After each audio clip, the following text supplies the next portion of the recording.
Welcome to today's video, General Principles of Exercise. It has been said, the more informed we are, the better choices we can make. When it comes down to exercising, it is a science.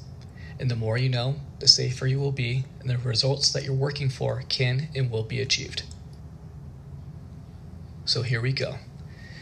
Exercise programs will provide optimal results with minimal risk of injury when developed appropriately. This is the reason why we're doing this together.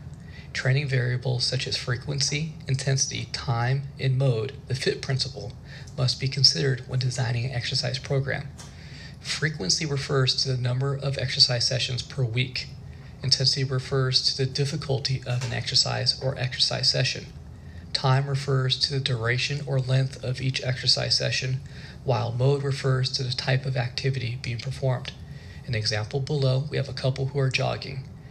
Frequency is they're jogging 3 to 5 times a week. Their intensity level is at a rate of perceived exertion between a 9 to 14, around a 50 to 75% of maximum heart rate.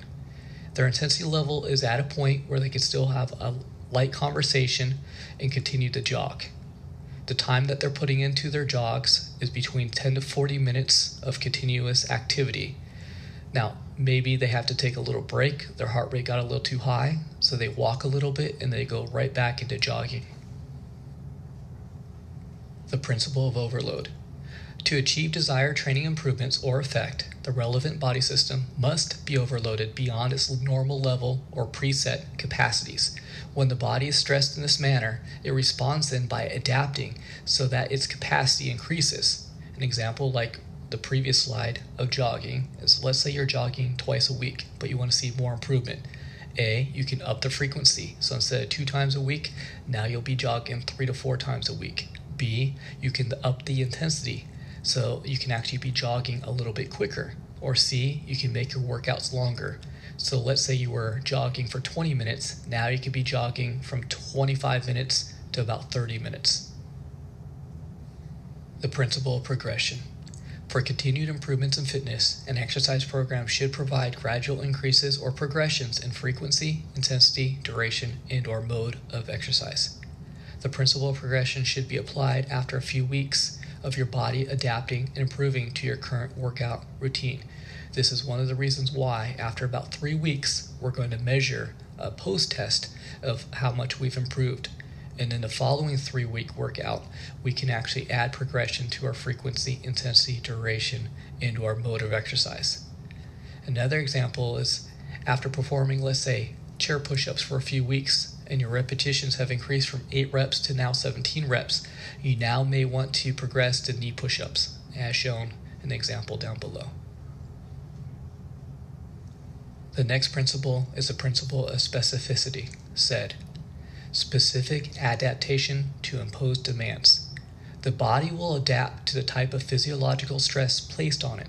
In order to improve in a particular area of fitness or sport, the precise movement or movement patterns should be rehearsed. An example is if, let's say, you want to become a better long-distance runner, then you need to hit the pavement, log the miles, and work up to the distance you're striving for. Swimming long distance or bicycling long distance is not specific enough to see the improvement in your long distance running. The principle of reversibility. If one's training workload is discontinued or decreased, detraining and performance will occur. Muscular fitness generally appears to decrease after 2 to 3 months without training, while cardiorespiratory fitness generally appears to decrease only after 2 to 3 weeks of not training. An example that I had was a couple months back. I had my calves were giving me some trouble, so I took 2 to 3 weeks off. And when I came back to my workouts, within about a week, I really thought I was at the same level I was before I got injured. This will be the last principle that we're going to be discussing today, which is the principle of overtraining. And this is an area that I see a lot of people when they do their New Year's resolution and they get into trying to get into better health. They join a gym, they work out too much, they actually overtrain, they get sore and or injured, and then they don't come back. The body needs time to recover, and the musculoskeletal system needs time to rebuild from the stress of vigorous exercise. And that's what exercise is, stress, controlled stress. For muscular fitness, you should take I recommend 1 to 3 days of rest in between, depending on the intensity of your workout.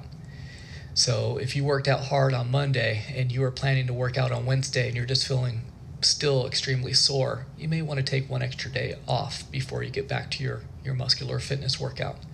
As for cardiorespiratory fitness, it is recommended to take a day off after 2 to 3 days of your cardio workouts. You need to listen to your body.